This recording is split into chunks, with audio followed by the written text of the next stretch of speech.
extra give for YWCA Lancaster. I'm so excited because right now we have a young group of high school students and some college folks on that are going to do some student reflections, post-election student reflections.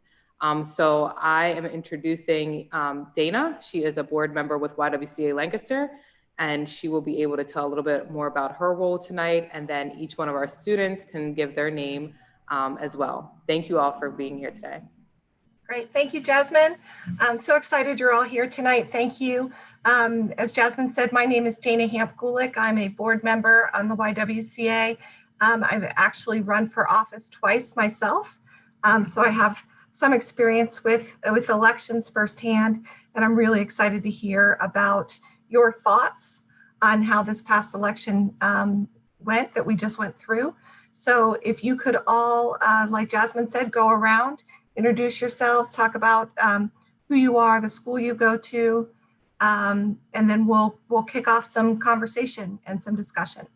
So if you don't mind, I'll call people out so that we hit everybody. I'm going to start in the top left of my screen with Daniela. Good evening, everyone. My name is Daniela Charis, and I'm a recent graduate from Franklin and Marshall College here in Lancaster, Pennsylvania, and now I'm currently a second-year law student at Howard University School of Law. I'm excited to talk to you all tonight. Wonderful. Thanks for being here. How about Lexi?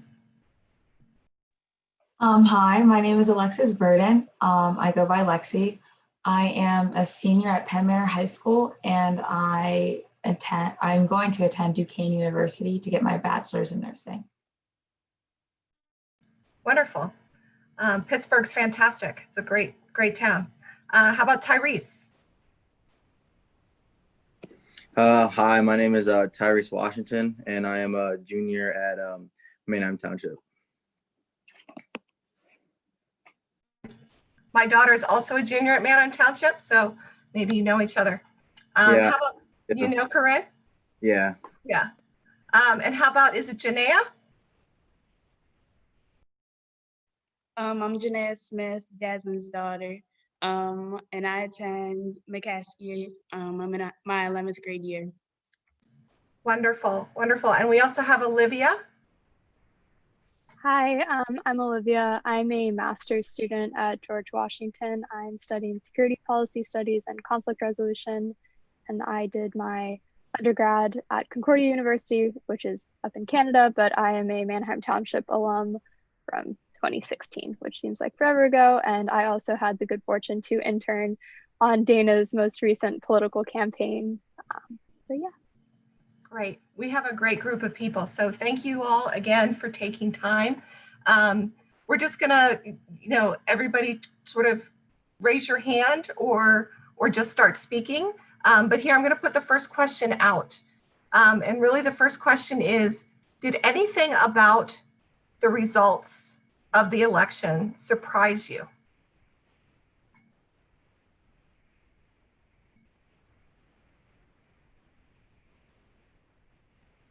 I could go ahead and get started. So I was actually very surprised by the results of the election. I was a little pessimistic about it. I thought that 45 was going to win again, just because it had kind of just been normalized already so much, his campaign and his rhetoric, and you see it all over the media. And during election time, I actually deleted my social media and took a break from that world, which is something I usually don't do because I'm usually on top of all current events. But I was like, I honestly, for my personal mental health, I need to stay away for a few days. So when I came back and I saw the results, I was so hopeful, honestly. And that's not to say that I feel like Biden and Harris are the solution to all of our problems. It's just, for me, a signal of moving on finally from the nightmare that these past 4 years have been for many people. Thank you. Anybody else have some thoughts on the outcome and maybe what you were expecting versus what happened?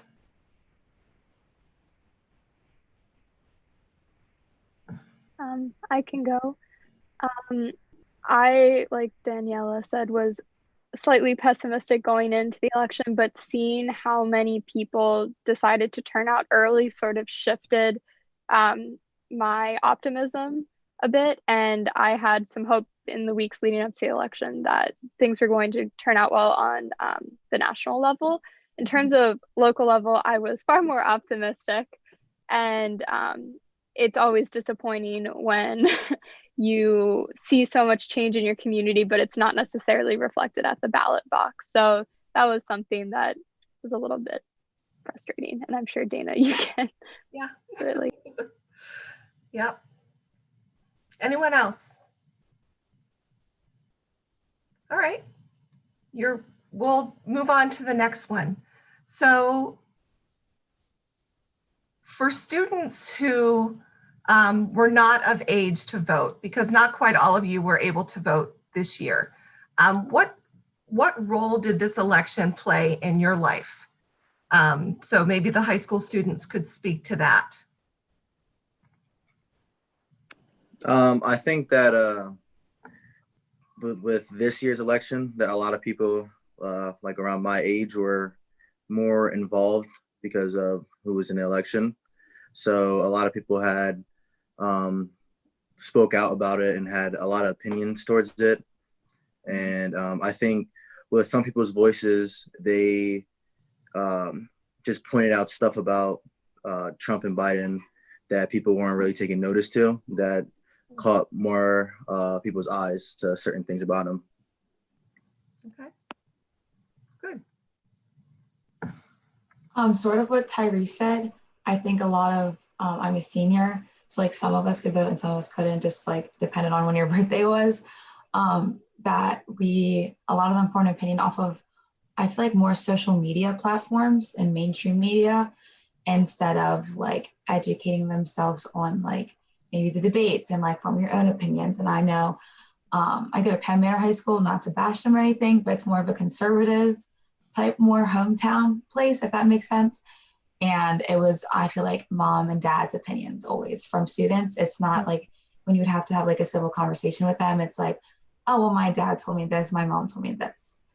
And I just think that, like, I don't know, I wish like more people would like do their own research instead of like mom and dad's opinion, because it always doesn't have to be that way. But yeah.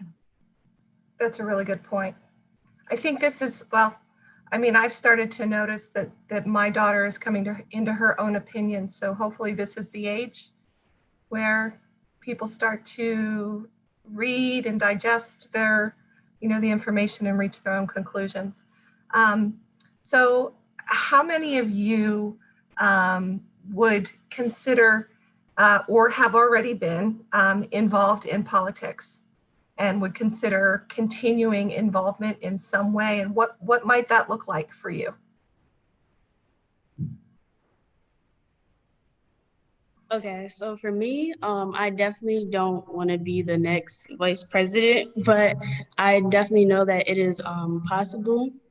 I haven't really volunteered or did anything to be involved with the election, but I do hope to in the future.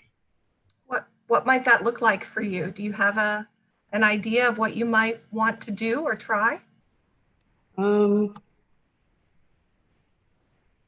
haven't looked into it, but I'm not really really involved with politics and everything. So.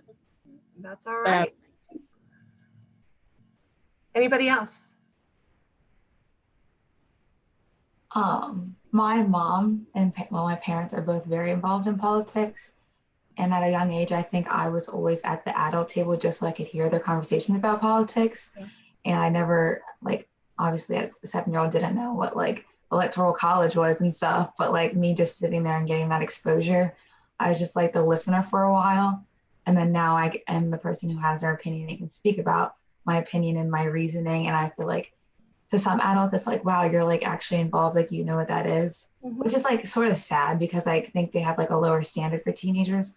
But at the same time, we might have like made that stereotype for ourselves, if that makes sense. But me and my mom went to, during Obama's first election, when he first was elected president. Before then, we went to Wise near Regal Cinema and had papers and a clipboard on 6 p.m. on a Wednesday night and was registering people to vote and asking people if they were voting and stuff. And there was this one story. This guy, he just moved from Atlanta, Georgia, and he was a convicted felon. And in Georgia, you cannot vote if you're a felon. And he was like, yeah, sweetie, I can't vote. And I was like, can I ask why? And he said, I'm a convicted felon. I was like, in Pennsylvania, you can vote. And it was like a whole different like face. It like made his entire day. He was like, you're an angel. And it's just like that satisfaction of like you knowing that you can do something, even though you're not like the age to vote. There's like multiple opportunities out there. You just have to search for them. Sure. Great. Anybody else?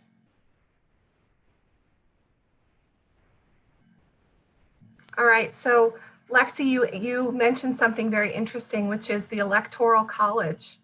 And I'm curious how you folks feel about the fact that in this country we have a popular vote, but the presidency is really determined at the end of the day by the Electoral College. And so, you know, there's a lot of, I don't know if I want to say controversy, but there's a lot of discussion these days around the Electoral College and if it is something that we should hold on to as an institution or if it's something that we're ready to move past. So any thoughts on that?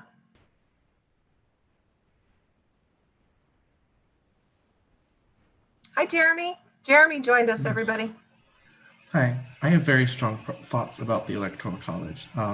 In fact, when I was in high school, my freshman year, I wrote a paper about why the Electoral College sucks.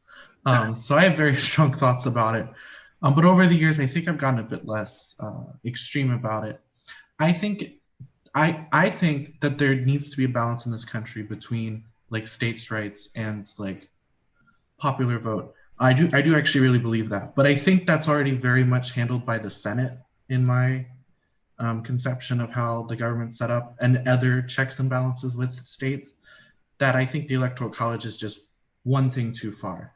Because really the president is for everyone. It's not like the state's president, it's everyone's president. So I still definitely think the Electoral College should not be the way we do it. I do recognize that that's very hard to change. And so something I think is really cool is, and I don't know how much other people I know about this, but there's an initiative from certain states to pass a local amendment in their state to force their vote to the popular vote. And once enough states do this, the popular vote will always win. So it's a cool workaround without having to fundamentally change the system. And I think that's a really cool path that needs to be explored more. So I would say that's like the path that I would want given the current politics. And I think that's something that we could push for here in Pennsylvania if people are interested, because we're not one of the states that signed on to that. And I think that could be a really cool way to both keep the Electoral College in the tradition, but also respect this idea of popular vote. Mm-hmm. Very good. Anyone else? Thoughts on, or how it, you know, that in the past, that, you know, last time the winner of the popular vote did not win the Electoral College. And so that, you know, if there are other thoughts there, or we can move on to another question. Yeah, so I feel like the Electoral College system is a very antiquated system. I think it was great when the founding fathers were, you know, thinking of ways to structure a political system around the 13 colonies, very small population, controllable population. But now we're talking like there's 40 million people in California, and, you know, the votes there don't really matter that much because the votes in a smaller state that happens to be a swing state matters more. So I don't think that it falls in line with the democratic values of America. And I think we need to work towards deconstructing it, or like finding those loopholes like my friend was just talking about. I think that's something very unique and very doable that we, the people who are part of the community, can advocate for, like ask our leaders, ask our representatives to push for those type of policies. Great. So to that last point that you just made, Daniela, have any of you ever considered reaching out to an elected official and playing a role in that way? Has anything ever come up where you felt moved enough to reach out to somebody, and would you know who to go to? I can start with this. I tend to reach out to my elected officials when I'm quite upset that they're not doing something, not usually the other way around. I think it's a good sign of good governance if you don't have to reach out to your official unless you are really in dire need.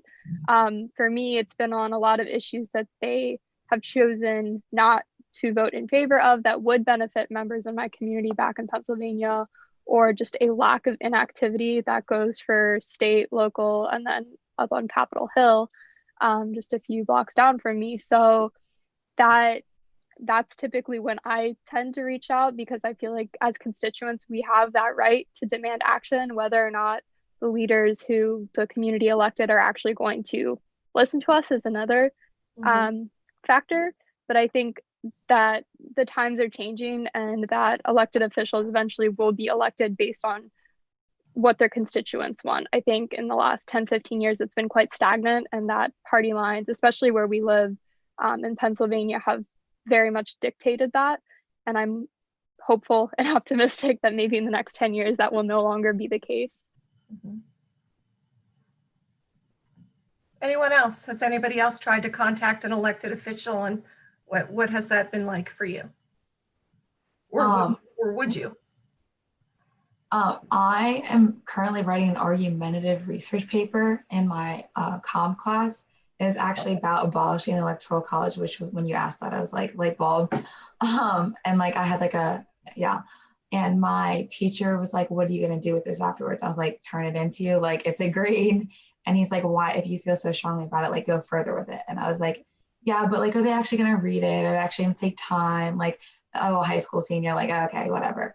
But then he's like you never know if you don't try. So I guess, I don't know. I feel like my opinion on politics is very strong, and like it's like a paper. Like usually when you get papers in school, you're like, I'm gonna do it to get a grade, turn it in, be done, whatever. Like I have more passion in it, so I feel as though I'm gonna put more effort. Not that I don't, but like if it makes sense, like I have a more positive mindset about it. So that's my plan to turn it into. That's fantastic. Someone.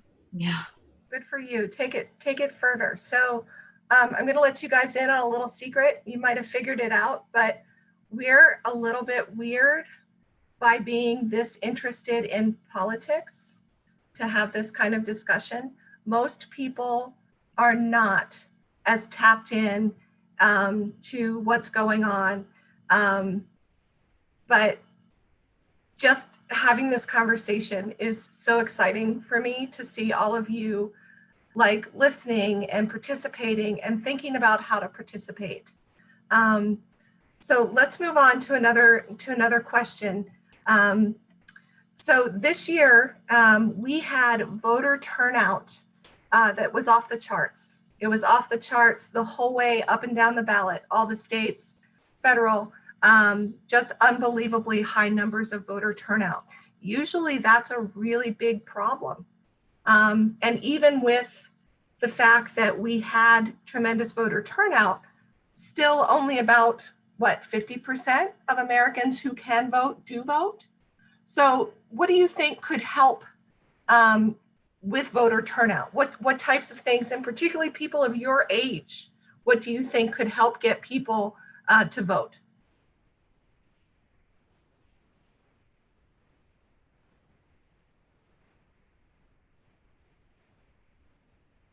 I can start from not just young people, but for people in general. The fact that Election Day is on a Tuesday in the middle of the week, and a lot of people have to either decide whether or not they want to work and get their hours in and be paid versus going to vote, which often entails waiting in line.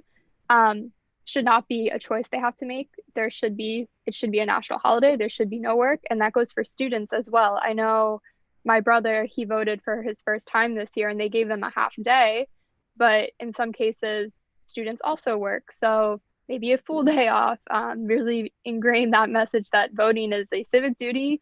You have a full day off, you better make the most of it. I also think, and this depends on the state that you live in, voter registration laws varying by state also sort of disenfranchises people from voting because, as you said, Dana, we are kind of in the minority here by being very interested in politics. So we all probably knew when to register and that you needed to do it early to vote in Pennsylvania, but a lot of people don't. So some people may have shown up and weren't registered. In some states, you can register the same day to vote. But if some of those blockages were sort of removed from the start, you'd have more people voting and then it would be more representative as a whole. Yep, great points. Anybody else? I also think beyond a lot of the great things that were just mentioned about like the legal aspects, I think there's a lot that also needs to be done. Maybe just more like, not educationally, but maybe partly just like getting the word out. Because I think a lot of people get trapped in the mindset, especially during a presidential election, that it's just the two presidential candidates. Mm-hmm. And oftentimes people aren't as motivated perhaps by some of the people at the national ballot. A lot of people are like, oh, well, it's just, two old white people, what do I care? And so I think making the word more about local people that actually have more influence on your day-to-day life, and also the fact those people tend to be more diverse. They tend to be more representative of the communities that people live in. And I think we need to do a big job of trying to flip that paradigm a bit more and really push bottom up, because I think that would get people a lot more interested. Because the president is something that seems somewhat distant, it's often DC. Like, yes, they influence your life, but it's like a bit more distant, where I feel like if we really emphasize like, oh, this person decides when your curfew is, this person decides how your school classes are going to be set up, this person decides when you can drive, like those are much more influential, I think, on a lot of young people and people who often don't vote. I think really emphasizing that bottom-up approach is something that really needs to be done, not just like, I think both in education in schools, but also just in the general public. A lot of pressure gets put on the top of the ballot when really in the grand scheme of things, like, yes, the president is important, but they're not the ones deciding generally day-to-day life.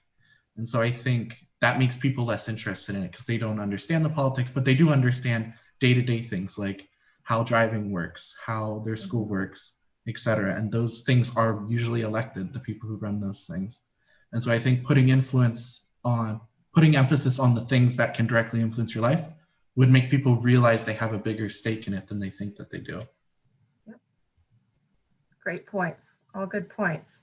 So for those of you who did vote, how many of you felt like you had enough information about what we call down ballot races? So if the president is at the top of the ballot, it's sort of the highest office that's being run for. And then it sort of goes down Senate, Congress, and then local, state and local elections. How many of you felt like you knew enough about the other candidates on your ballot to make a good, solid decision about who to vote for? Anybody? So that right there is a challenge. I mean, thanks for bringing that up, Jeremy. I mean, I'm gonna put it out there to all of you. What do you think would help you to know more about who these other people are that are running in your, that are going to be on your ballot? And is it on you, or is it on those who are running to make sure that you know who they are? I think that more seniors, obviously, and like some juniors can be able to vote. Like, they teach us everything else in school. So why not add in your government class, hey, your government teacher, during every 4 years, it's curriculum that needs to be added, but it's essential. We're learning sine of triangles and cosine and stuff, but why can't we learn who's down on our ballot so I know who to vote for? So I'm not just oh, they're a Democrat, so I'm gonna vote for them. Because I think there's a lot of misconceptions. When I volunteered at the presidential election, I was at the 5th ward, and there was a guy who was so I have to vote for all Democrats, right? And I said, no, you don't have to. This is you can vote for whoever. And he's like, so if I'm a registered Democrat, I don't have to vote Democrat. And I said, no, you don't. And he was about maybe 70 years old. Mhm. So I think if you start at the basics and start at the level of like high school or even like, and get that exposure, then I don't see, like, I think that's a good idea. Good. How many of you still had civics in high school? Either if you're still there or you've graduated recently, had a civics or government course that taught you the basics? Good. So some of you, it looks like the Manheim Township student, Mr. Washington, is not getting civics, and it looks like Janaea is not getting civics. So that's something I think that's very important in high school. You know, in order for us to all be good citizens, we have to understand what role we play as a citizen, and voting, of course, is one of the most important. All right, let's move on to another question then. So we talked about the results and how people were feeling. What would you say you're hoping for now that we have a president-elect and things will be transitioning in the next several weeks? So what are your, what are your desires for the United States now that we've gone through this big election and everybody's had their say?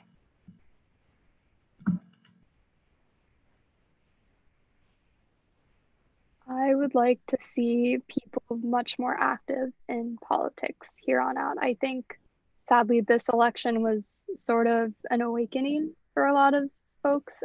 They sort of realized that, oh, I really need to vote because it might actually count this time. Like, we've seen such tragedies throughout the last 4 years that something needs to actually happen. So maybe my vote will count in this case. And I think in Pennsylvania, particularly, where we literally saw like the counting of every single ballot for multiple days, people are having that realization that my vote actually counted for something. So maybe in the future, that will be what's going to carry on.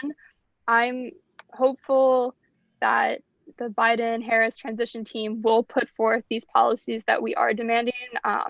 Not expecting it to be fast. I think that there's a lot of damage control to do. And I'm sure some of you will laugh at this. I have a professor who is appointed to the transition team, and he seems just as confused as the rest of the public. So I think it's going to be a slow and steady process until that happens, but at least we can look to that as some sort of optimistic beacon in the future. But I think there's also something to be said that just because your candidate was elected doesn't mean that you let up on criticizing them and their actions. I think there still needs to be that microscopic look at what are they doing, what policies are being put forth. We need to hold our leaders accountable, because I think we've seen in the last 4 years, if we don't do that, you end up with what we had. Right. No, please. Okay. I personally would like to see greater accountability for the policing system, police departments all throughout the nation.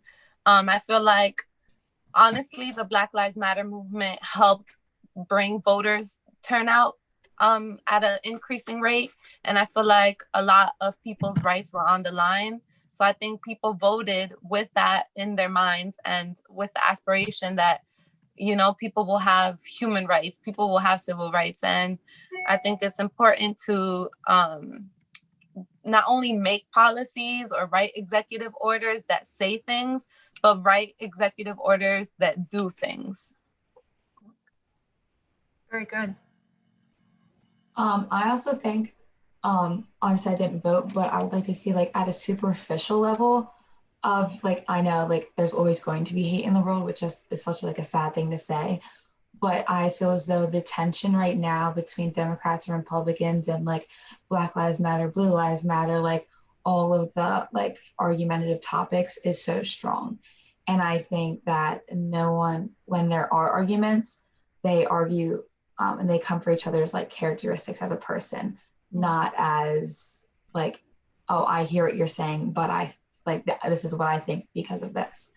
So I think it's all going to start out with just like, not love, that sounds like corny, but like just like peace, not, or like just like civilization, if that makes sense. Like Civility. I think they're not going to get anything done if there's so much hate. And I know like Joe Biden has been in government for like 40 years now. And so he's like worked with like knows how to work with Democrats and Republicans. And I hope to see that Republicans at least give, like, there's always going to be that one person that's not going to be happy, not upset, like going to be upset, but just to show like respect and willingness to listen and hear out the ideas and give it some sort of like moment. Yeah, good point. How many of you refuse to compromise in life? Like absolutely refuse, will not compromise on anything.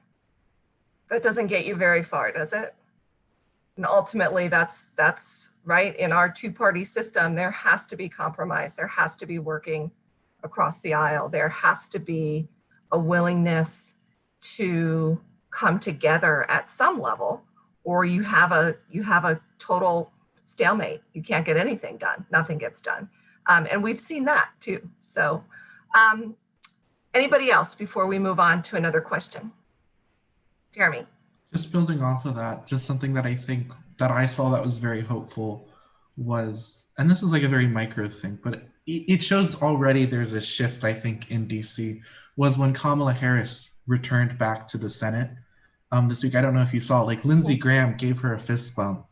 And I think, like, you know, they're clearly very politically opposed, but there's sort of this almost like, and you can see it just even on those Senate floor interactions, I think there has been a recognition of like, we can't keep on being this steadfast against each other. And I think we're starting to slowly see things go back in a way to this bipartisanship that once existed. And I think that that's encouraging. But I hope that it ends up being, you know, a long-term thing that actually makes change in society. I guess that's the thing.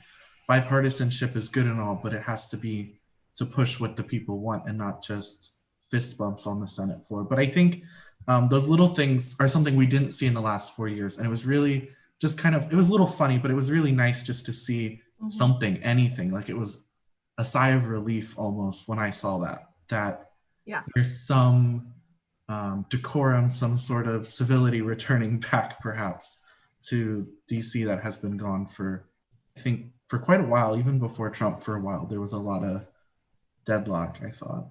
Yeah, I agree. I think that's a really good point. I certainly do not want my representatives in Washington or in Pennsylvania to hate each other, because their job is to work for all of us. And if they can't get along with each other, how are they going to advance anything for us? So I think you're right. I think that was a good show on the floor earlier this week. So all of you here are either in school or recently out of school or heading to school. So you have a lot of experience with teachers. How do you feel about a teacher expressing their personal political views in a classroom?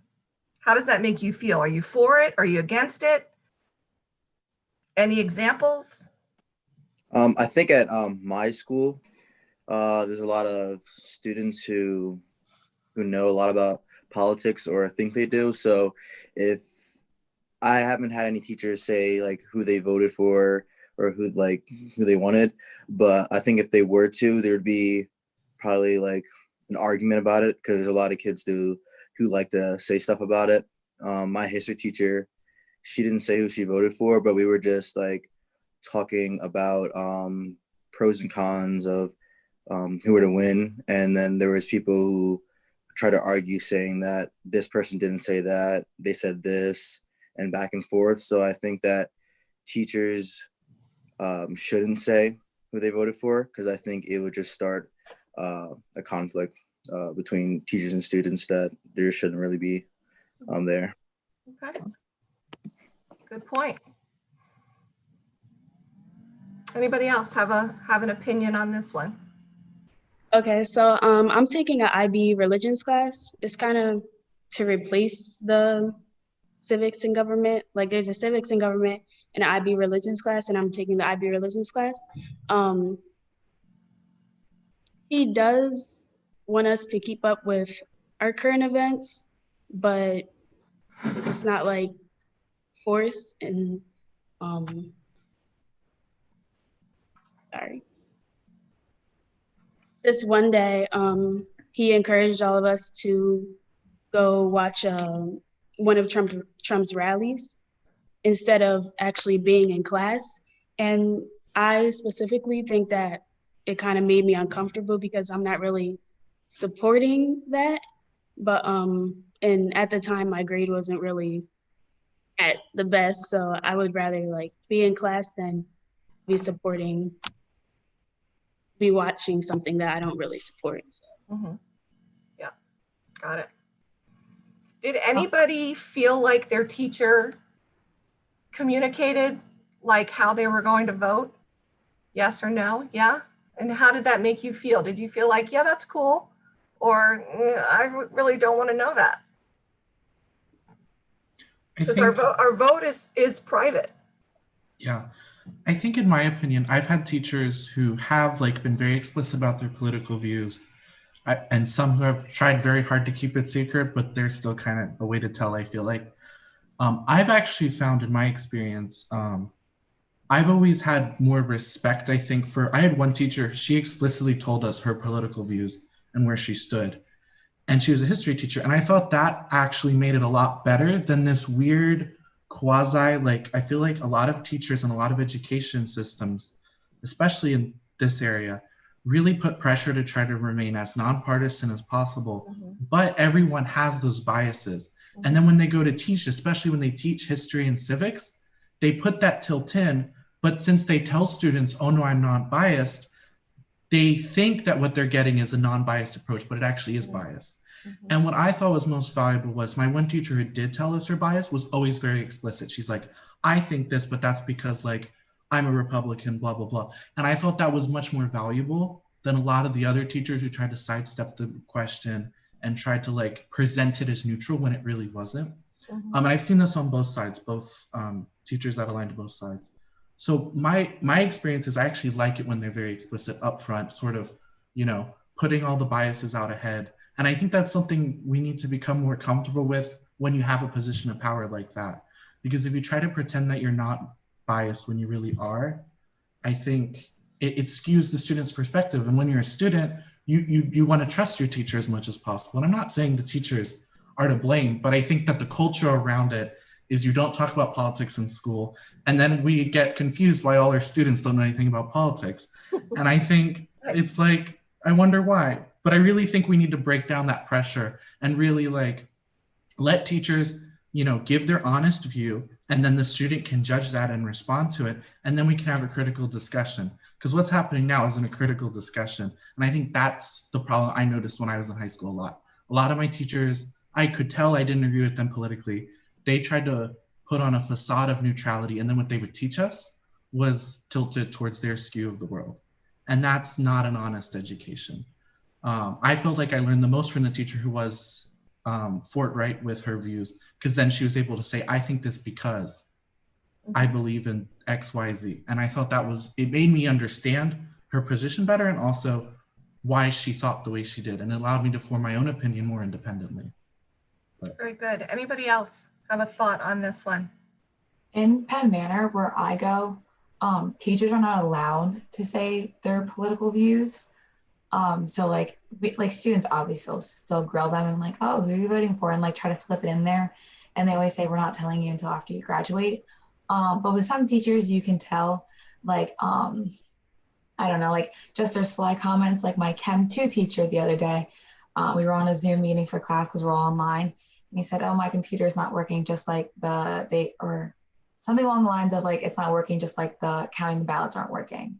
Mm. And it's like a sly comment. And it's like, and my English teacher also does the same thing. He'll make so many Trump comments and then someone will call him out on it and then be like, oh, I'm being unbiased. Like, he's like, I'm just pointing out examples for you guys to learn. Mm. And it's just like, so sometimes like you can tell like what they're like, it's just like, and I don't mean to judge them, but it's like their character and their nature, you sort of can just like make a judgment of whether or not. But yeah, I feel as though if they did tell us though, sort of like I would like to know because I'm nosy and I want to know like why and like their reasoning. But at the same time, I feel like it would just start too much just like arguments, and then parents would get involved in the school board, and then like, oh, you gave my daughter this grade because you're a Republican and we're a Democrat. Like they would like start reaching. So. So how many of the schools where you are or you came from have political clubs for students? No? Yes? Probably more likely at the college level, but are there any at the high school level locally? No? Tyrese? I think there is one class. I don't take part of it, but I had to go in the class once to take a test, and the teacher had a whole bunch of like political stuff up, and like posters of like different presidents, of stuff that's been said and about the election from this year. So I don't know if that is a class for that, but I think it might be. Okay. I can say that there is a club. My brother is in it. I don't really know what he does, but when I asked him about it, because I had to review his resume when he was doing college applications, I didn't know he was in political club. And I told him, I was like, this is really great. I'm glad you're involved. What do you do there? And he said, I play devil's advocate and it's very fun.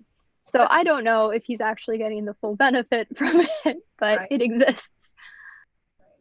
So how many of you feel like you were prepared or are being prepared, because some of you are still in high school, are being prepared or have been prepared to go out and be a citizen who can vote and make confident decisions on behalf of yourself and your community?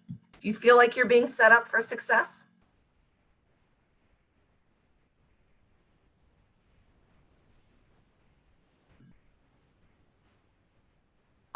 I feel as though that like, I don't know. There's like yes and no. Like I feel as though it all depends about your community. And like I understand like this is like an entire community, but like there's like tinier ones in there.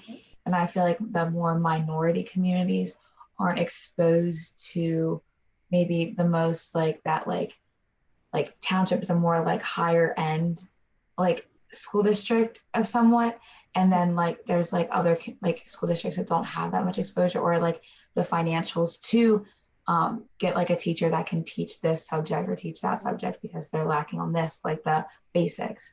On the other hand, I feel like as though if there were these resources, that like it all depends about like your mindset, like your growth mindset. Like, do I want to learn this, or am I just going to sit in the class, do the work, and get the grade?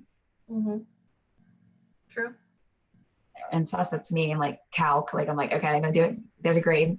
So I think it just depends on your mindset about how involved you want to be. Well, you're all here. So, right? So it's a Friday evening and you all decided to be on this Zoom call to talk about politics and the most recent election. So when do you think, can you recall when you first felt that stirring of interest in politics? You know, when did you feel that or first realize that you had strong views and that you wanted to know or do more?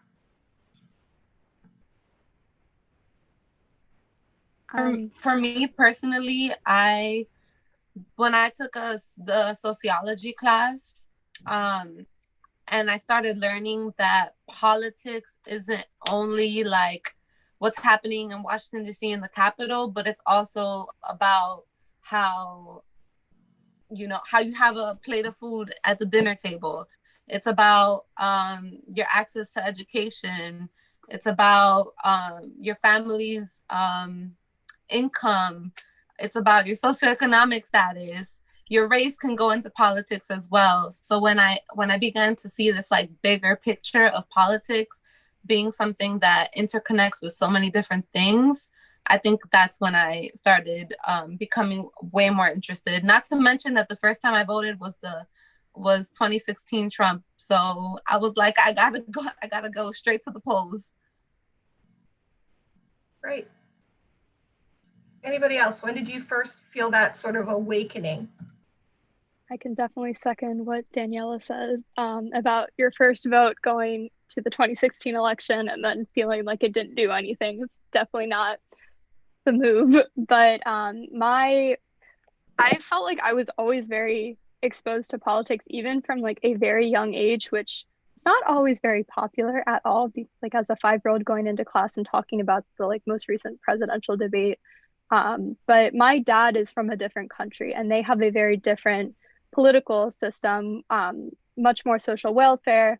And when he moved here, he was constantly pointing out and more so complaining that these programs weren't in place and how much better the country could be if we implemented some of these things. And so if you grow up around that, you start sort of just questioning everything, which I think is a good quality to have to a certain extent. I think teachers, Lexi mentioned it earlier, as students, you're taught information and you're trying to regurgitate it on a test or in a paper for a grade. You're not necessarily you're not questioning the material, you're not really analyzing it, you're just memorizing it and putting it back out. You don't really get to that analytical part until you go to college or higher education in that regard. And I think that's what high school especially is missing, especially when it comes to civics, government, history. You're just taught the information, but you're not processing it. You're not really doing anything with it and you're not questioning it. And I think kind of tying the two questions together, you may not be brought up in a very political family or environment. You might come to you later in life. It might be like me and you grow up watching The Daily Show at 5 a.m. You're just constantly immersed in it.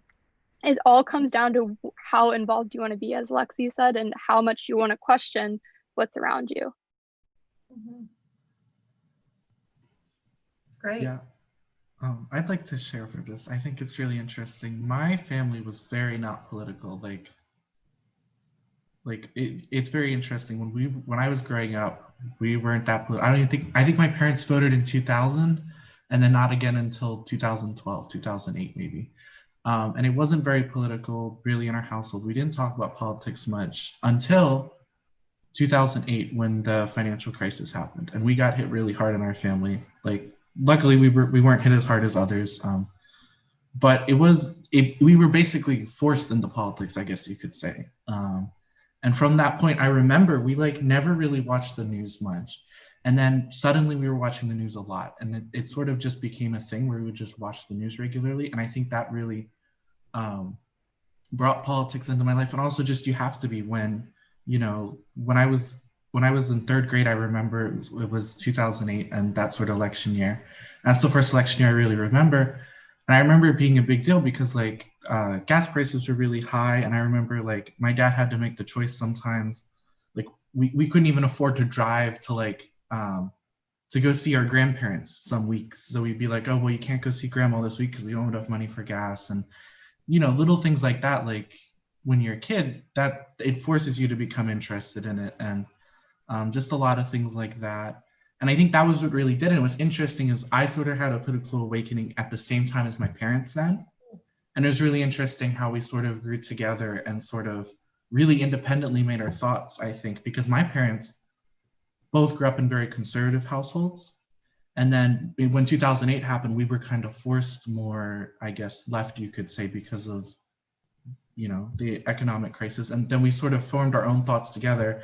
Me as a little 3rd grader, my parents, in their 30s, trying to raise 3 kids. And it was interesting. I was really thankful my parents didn't shut me out of that. Because I think a lot of parents would normally, but my parents were very honest about it. They're like, we just don't have enough money for this. And this is the political situation.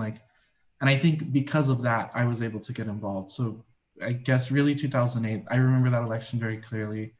And I think that was really what did it for me. Being able to talk to kids about this, even when they're really young, I think is really important. Because I think if you wait, that's how you get to people who don't understand how politics can impact your life. If you don't explain to your kids how money works and where things are coming from, they won't have a grasp then when they get to high school and start learning about politics. So I really think it's important to start from a young age. I know that's super controversial for a lot of people, but I think that's been really enriching my life. And young kids that I know who do get to talk about politics tend to benefit from it, in my experience. How many of you talk to your parents now about politics? Whether it's around the dinner table or just when something comes up, you'll go to them with a question. So everybody feels like that's a conversation they can have pretty easily at home. Any thoughts on that?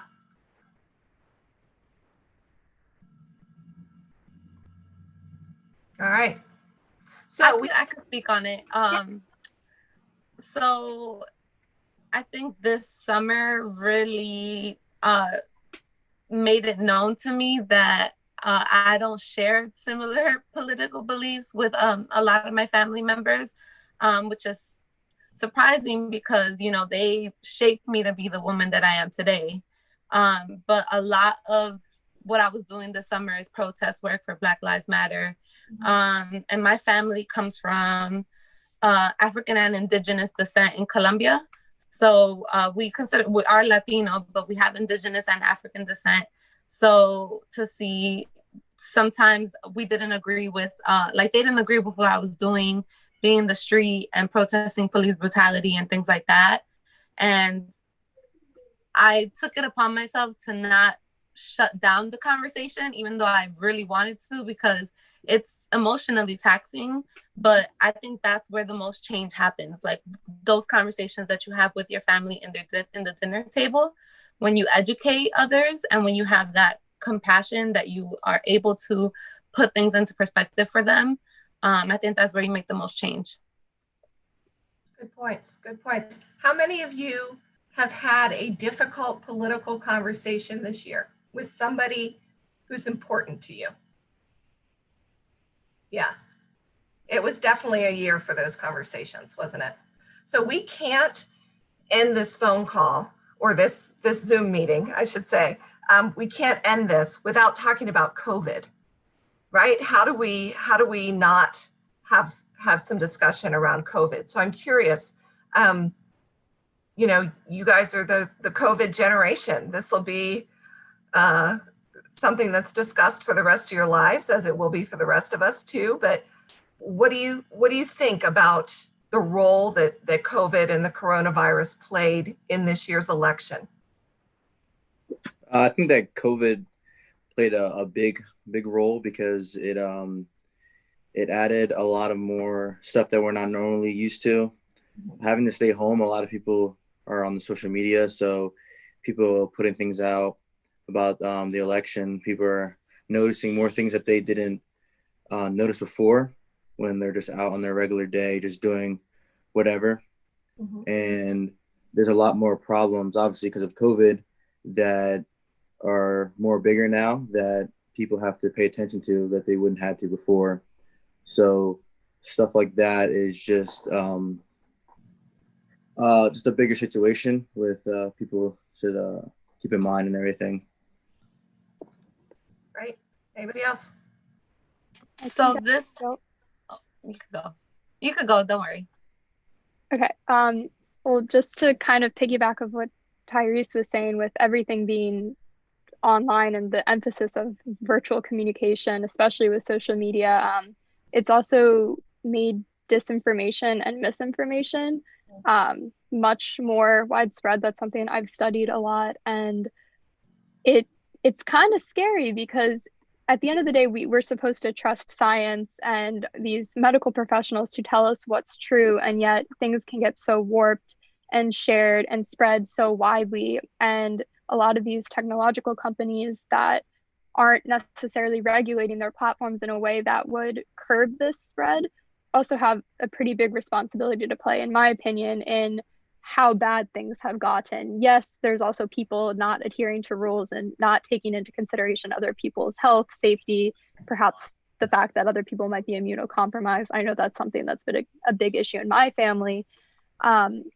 But they have just as big of a role to play, and yet we're also reliant. We're conversing on Zoom right now. We found this platform through Facebook. So we need those services to, you know, carry out our everyday functions. But what happens when the people providing them aren't doing their job to keep us safe? I think that's also a big question that we're going to have to answer going forward. I was just going to add that this past summer, I interned for the American Constitution Society.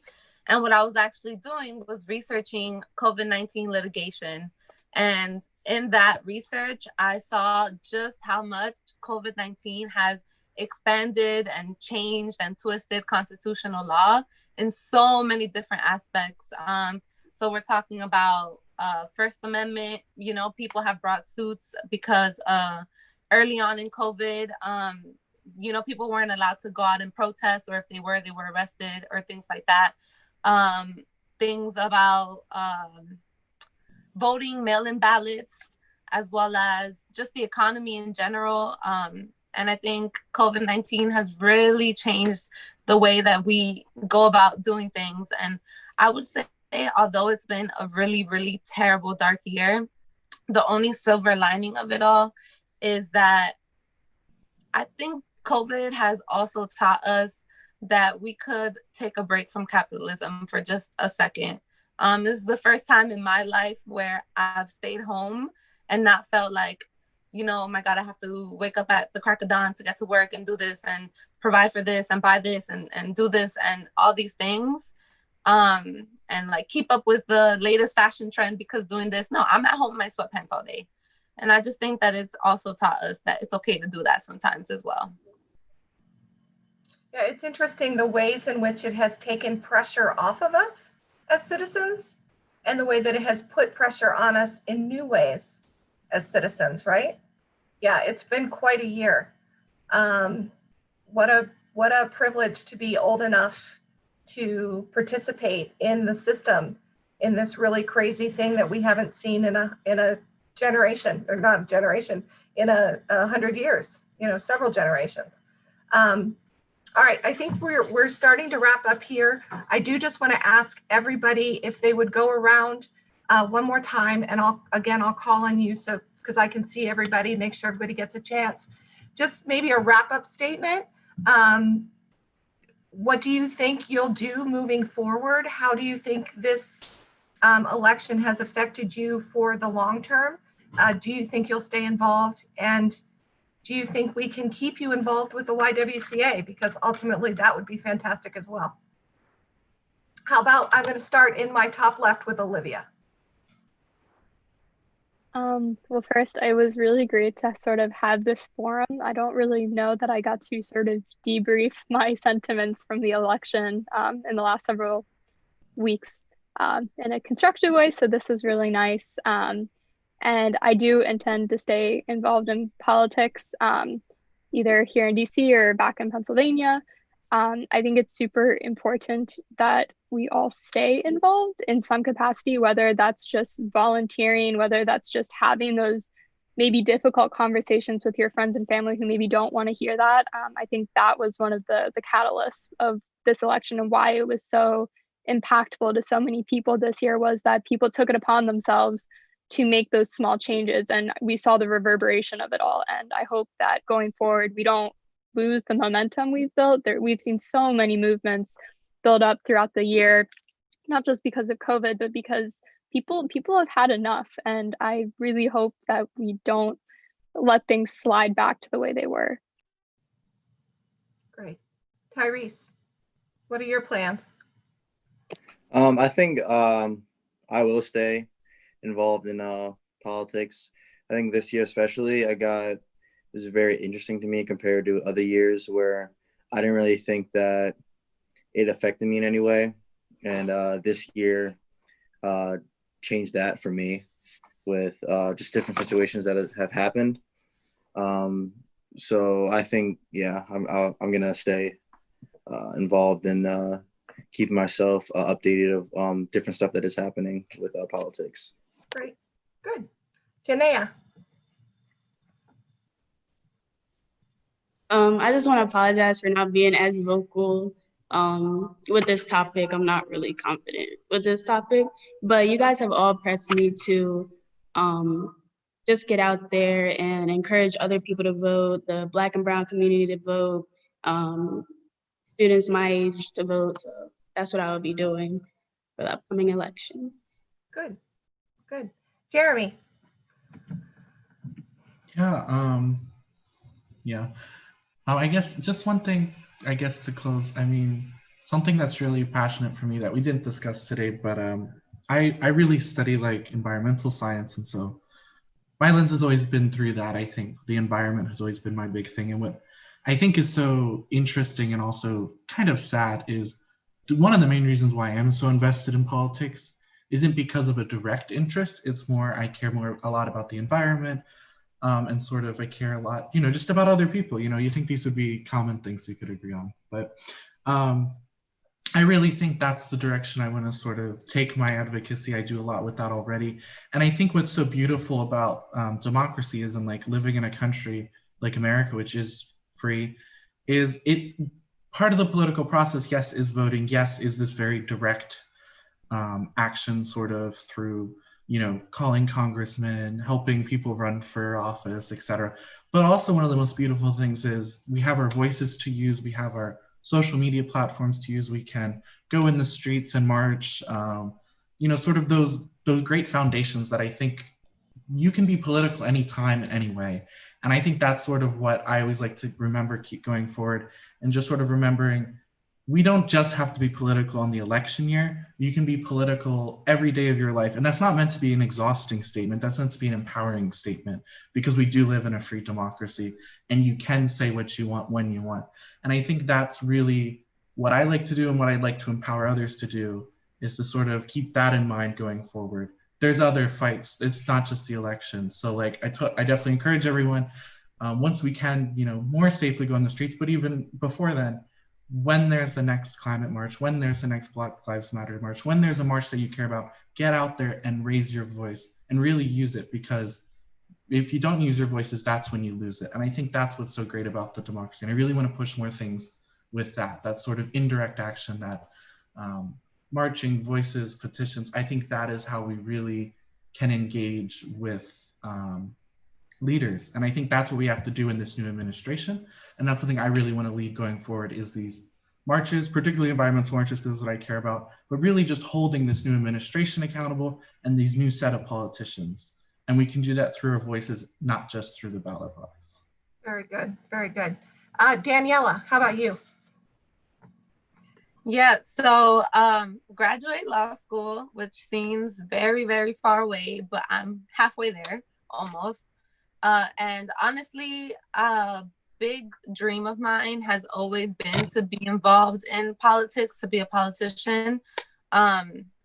So Dana, I'm gonna have to talk to you about your experiences campaigning and things like that, because I've always found it so interesting. And right now my representative, District 14, is Alexandria Ocasio-Cortez, and she is like my role model and my idol, someone that I really look up to and that I would want to be like one day.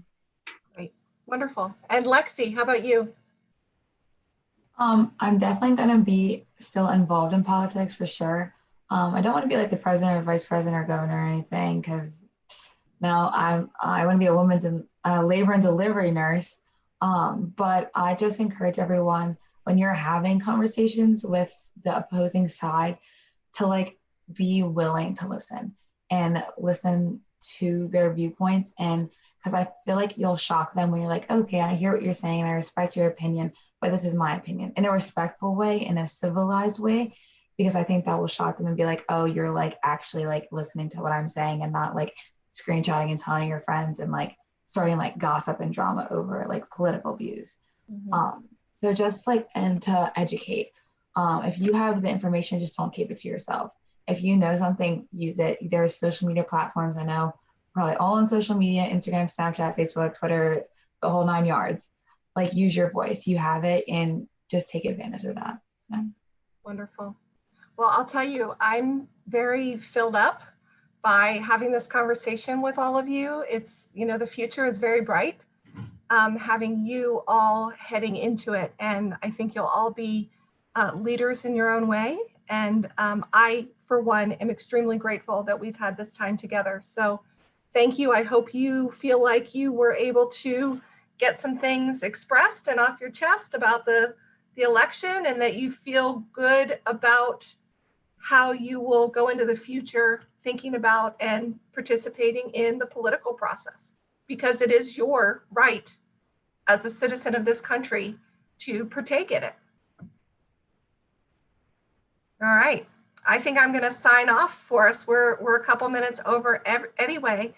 Does anybody have any last comments or things that they want to say?